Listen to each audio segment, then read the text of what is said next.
आपण असं करू नये, माफी असावी, पण आम्ही हे युवराजांना सांगू शकणार नाही. सांगावं लागेल सुनबाई. आमची हिंमत होणार नाही. आपलं हे स्वराज्य हिमतीवरच तर उभं आहे. आबासाहेब, ऐकावं आमचं. अहो, युवराजांना मोठा धक्का बसेल. ते नाही सहन करू शकणार. त्यांच्या आशा आकांक्षेचा कडेलोट होईल. तुमच्या पतीच्या आशा आकांक्षांचा विचार करत बसणार आहात का छत्रपतींच्या विनंतीचा अवमान करणार आहात? कुलमुख्त्यार येसूबाई,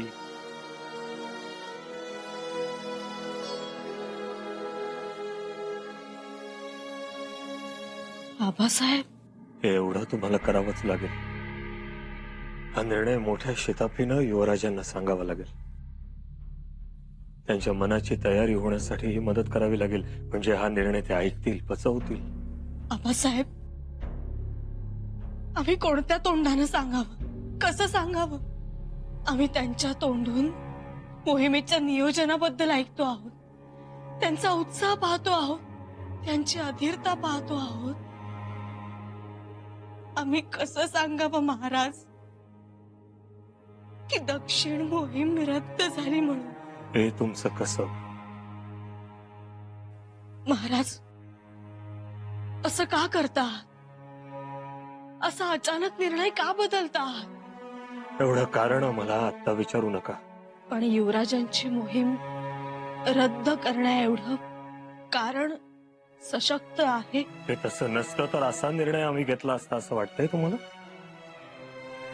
सुनबाई, हा निर्णय आम्ही घेतलाय, पण याच्यात सगळ्यात जास्त यातना होत आहेत त्या आम्हाला. आम्ही भोगतोय ते. आबासाहेब, तुम्हाला कल्पनाही नसेल सुनबाई, आमच्या काळजाला 1000 रिंगळ्या टसतायत अशा वेदना होत आहेत. पण तरीही आमचा निर्णय ठाम आहे. शंभूराजे दक्षिण मोहिमेवर येणार नाहीत. आबासाहेब, तुमचं सगळं पटतंय आम्हाला, पण युवराज हा निर्णय पचवतील असं नाही वाटत आम्हाला. ही जबाबदारी तुमची. तुम्ही त्यांना ते पटवून द्या. कुलमुख्त्यार म्हणून. कुलमुख्त्यार म्हणून? होय. प्रयत्न करतो, पण वाईट एका गोष्टीचं वाटतं की ज्यांनी हजारो मावळ्यांच्या हातात नव्याने बनवलेली धोप तलवार दिली, त्यांच्या धोप तलवारीचं एवढं कौतुक झालं, आता त्यांच्याच हातून तलवार काढून घेण्याची जबाबदारी आमच्यावर आली आहे. आबासाहेब, ती जबाबदारी पार पाडण्याचं बळ आम्हाला मिळावं, यासाठी आपला आशीर्वाद हवाय.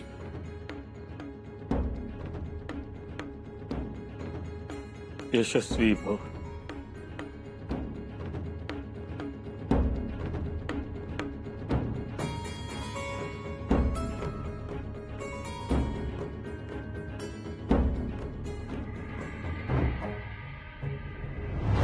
आमचं मन गड उतरून केव्हाच कर्नाटकाच्या दिशेनं धावू लागलंय. आम्ही पाठीमागं वळून पाहतो आहोत तो आमच्या 20,000 घोड्यांच्या खुरांनी आकाशात उडालेले धुळीचे लोटच्या लोट, आमच्या 40,000 मावळ्यांच्या दमदार पावलांचा दणात्का. आता आम्हाला दक्षिणेशिवाय दुसरं काहीच दिसत नाही. सर्व पठाणांचा आम्ही बिमोडतो. त्या हुसेन मियानाला नामशेष करू आणि कुतुबशहाला आपलं सगळं.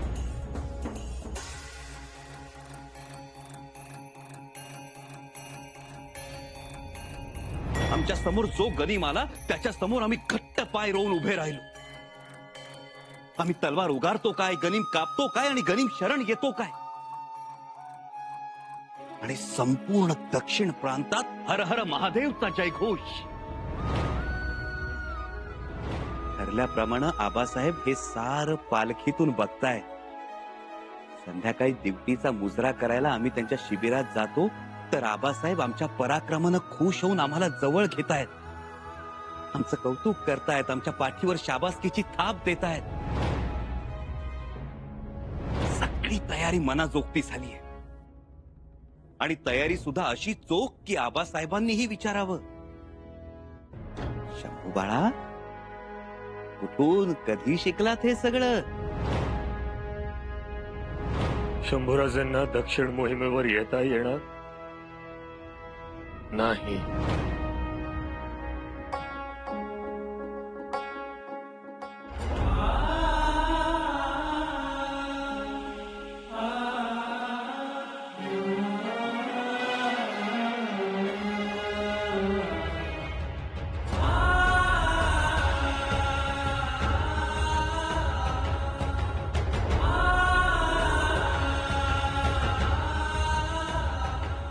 महाराज, सर्जेराव जेदे आलेत, बाहेर थांबलेत. सर्जेराव आले, बोलवा त्यांना. जी.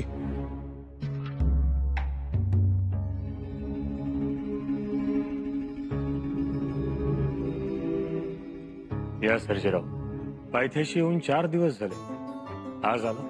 रोज म्हणतोय यायचं म्हणून, पण बनतय कुठं? फौजेच्या सगळ्या गोष्टी, कुणाला काय हाय काय नको ते बघावं लागतंय. ते सगळं बघून अजून 2 कामं घेऊन आलोय. बोला, काय काम काढले? महाराज, आमच्या चिरंजीवन लयच घाई घेतली. कोण, नागूजी? होय, नागूजीनं. तो म्हणतोय मी दक्षिण मोहिमेवर येणार म्हणून. पण खेळायला तयार झालाय का? होय, तसा तयारच म्हणायचा. आता माशाच्या पिल्लाला पोहायला आणि मावळ्याच्या पोराला तलवार खेळायला शिकवावं लागतं का महाराज? आणि तसा मी पण बघत आलोय, चांगला खेळतोय, म्हणून म्हणतोय घ्यावं सुट्टीला. ह्याची बी इच्छा आहे. बर. अहो, कारीत बोकडं मारून गाव जेवून दिलंय, मैदानात जाणार म्हणून. महाराज, मी काय म्हणतो, आता पोरं मोठी झालीत, सरमुंदीला आलेत, आता त्यांना किती दिवस डालून ठेवणार? ठीक आहे. आणि दुसरं म्हणजे युवराजांनी मला सूचना केली आहे, तुमच्या शेजारीच त्यांचा तंबू लावायचा आहे म्हणून. तेच मी विचारायला आलो होतो, म्हणजे सुरक्षेच्या दृष्टीनं. आता त्याची गरज नाही. मग ते कुठं राहणार? ते आमच्याच तंबूत राहतील. असं म्हणजे पिता पुत्र एकाच तंबूत? लय ना आम्ही. मग त्यांचा तंबू रद्द करतो आणि त्यांचं सगळं सामान गडावर देतो पाठवून. बर.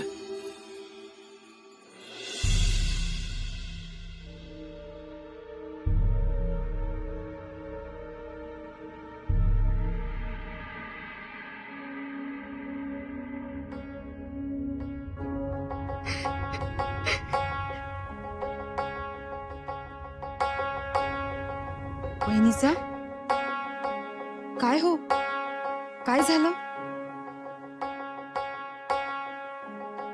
काही नाही. काय नाही कसं? तुम्ही एक सांगताय आणि तुमचे डोळे वेगळंच सांगताय. काही ताळमेळच लागत नाही. बाई, अहो, डोळ्यात पाणी का आहे तुमच्या? काय झालं? युवराजांना दक्षिण मोहिमेवर घेऊन जाणार नाहीत. ही कसली थट्टा म्हणायची? नाही, आपलं नातं आहे थट्टा मस्करीचं, पण म्हणून काहीही. अहो, आम्ही खरंच सांगतो, युवराजांची दक्षिण मोहीम रद्द झालीय.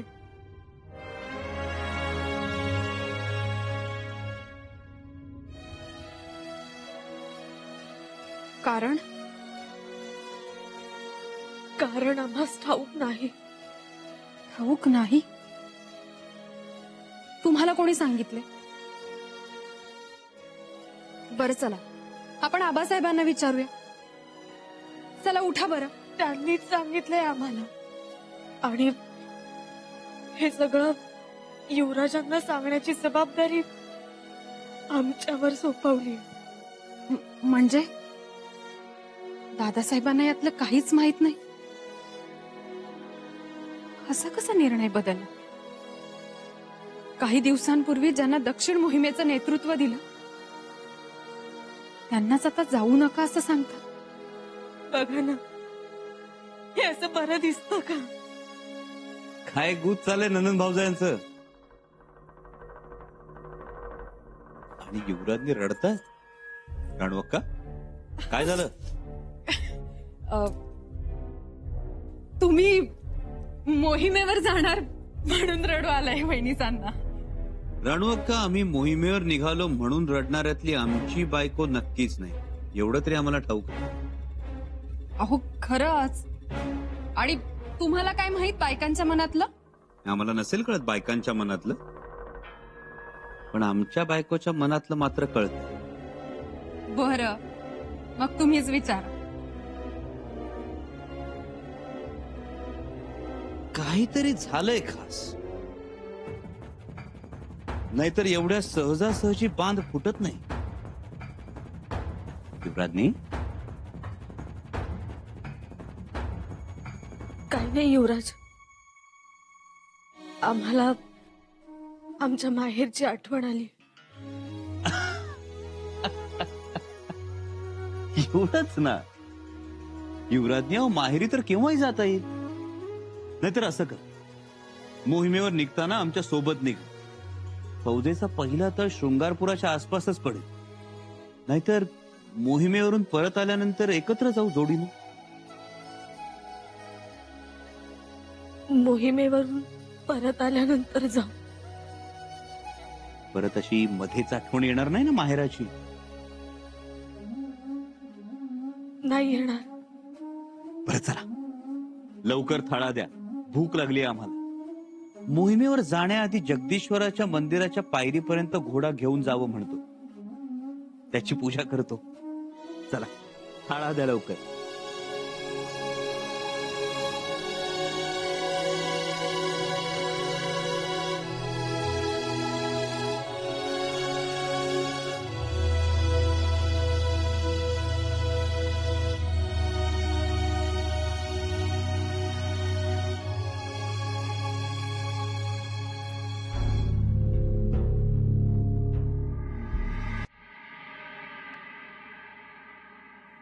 या राणूबाई, तुम्ही येणार हे अगोदरच माहिती होतं आम्हाला.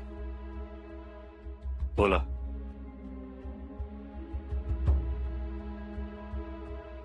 आबासाहेब,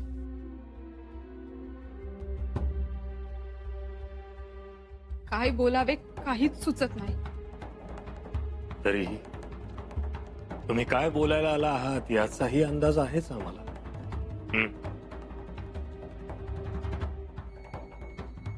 क्षमा असावी आबासाहेब. तुमच्या निर्णयात दखलंदाजी करणं हे चूकच. परंतु तरीही कळकळीने सांगणे आहे, आमच्या दादासाहेबांना दक्षिण मोहिमेवर घेऊन जावे. राणूबाई, नको तो हट्ट करू नका, कारण आमच्या निर्णयात कोणताही बदल होणार नाही. निर्णय का बदलता येणार नाही? त्याची अनेक कारण आहेत. हा आमच्या दादासाहेबांवर अन्याय आहे. हे तुम्ही ठरवू नका.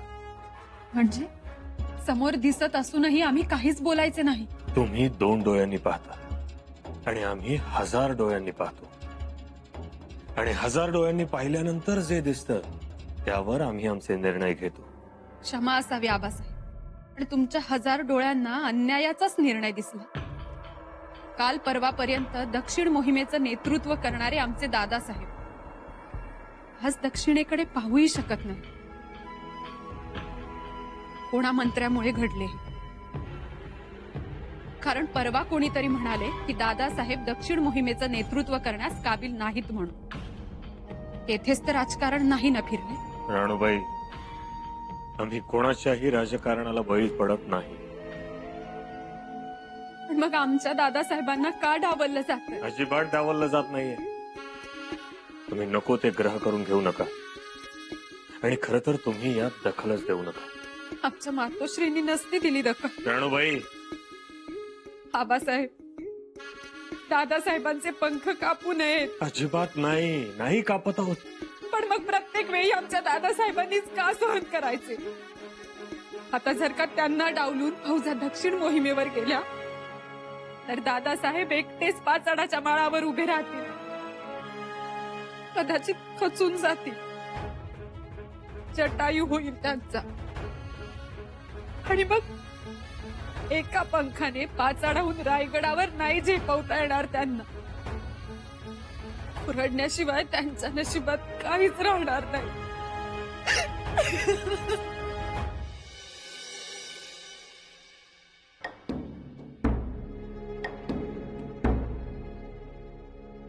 राणू, आबासाहेब, रामराज्यात जे झाले हेच शिवराज्यातही होणार आहे का? लहान तोंडी मोठा घास घेतो. छत्रपती म्हणून आपण बरोबर असाल, पण आमचे आबासाहेब म्हणून कुठे चुकत तर नाही ना, याचा फेरविचार व्हावा. राणू, आबासाहेब, दादासाहेबांच्या भलेपणाची शपथ तुमच्याच साक्षीने घेतली होती आणि आमच्या सुखावर पाणी सुद्धा तुमच्याच साक्षीने सोडले होते. दादासाहेबांवर अन्याय झाल्यावर आम्ही झुंज द्यायची असं ठरवले होते, पण ती झुंज तुमच्याशीच घ्यावी लागेल असे नव्हते वाटले आबासाहेब, असे नव्हते वाटले. तुला रडू येतंय का ग? आम्हाला तर खूप रडावं असं वाटतंय. युवराजांना कसं सांगायचं काही कळतच नाही आम्हाला.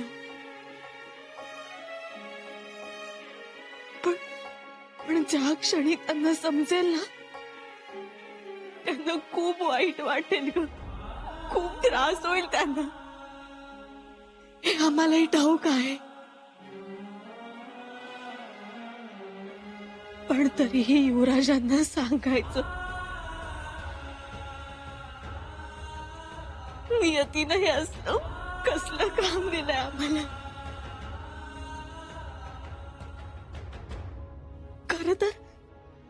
खरं तर आम्ही त्यांना ओवाळायचं, त्यांचं औक्षण करायचं, त्यांना निरोप द्यायचा.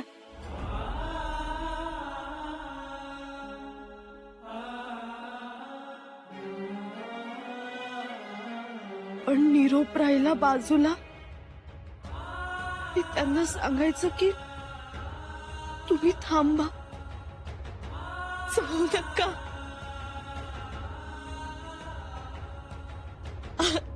असं कुठे असतं का ग?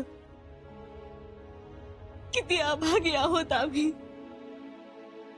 आबासाहेबांनी ही कसली जबाबदारी सोपवली आहे आमच्यावर.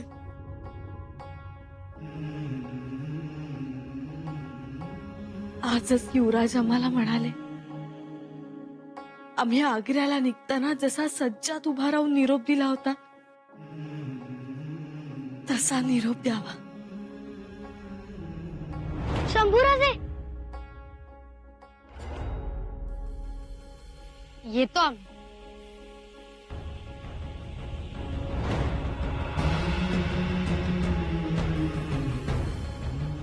आता आम्ही कसा निरोप देणार?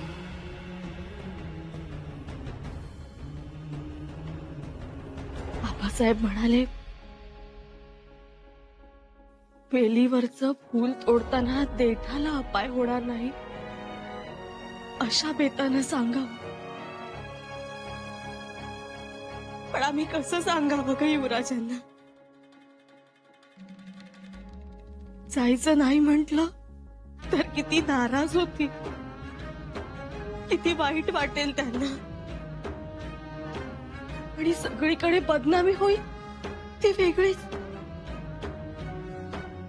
आबासाहेबांसोबत मोहिमेला जायला मिळणार म्हणून किती हरकून गेले होते. आता काय करावं आम्ही? कसं सांगावं युवराजांना?